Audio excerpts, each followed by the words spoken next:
La présidente Park Geun-hye a donné un discours télévisé très contorsionné, très opaque. J'étais en salle de presse au moment de son allocution et parmi la douzaine de journalistes présents, personne n'était d'accord sur ce qu'elle a voulu dire. Une confusion entretenue par le fait que la présidente a refusé de répondre aux questions de la presse. Alors elle a présenté de nombreuses excuses et Park Geun-hye a déclaré qu'elle allait laisser le Parlement décider de quand et de comment elle devait abandonner le pouvoir.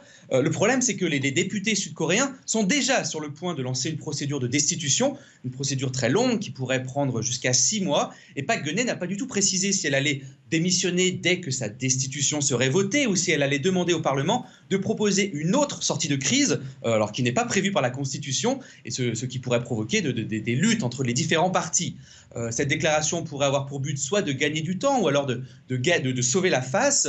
Park Geun-hye veut aussi bien sûr dissiper la colère de l'opinion après les manifestations monstres qui ont réuni samedi dernier à Séoul 1,5 million de personnes, un record dans l'histoire moderne de la Corée du Sud. Park Geun-hye fait aussi face à des appels croissants à la démission, y compris parmi ses députés les plus fidèles. Elle semble se résoudre en apparence à quitter le pouvoir, mais avec ce discours très opaque, Park Geun-hye soulève plus de questions qu'elle n'en résout.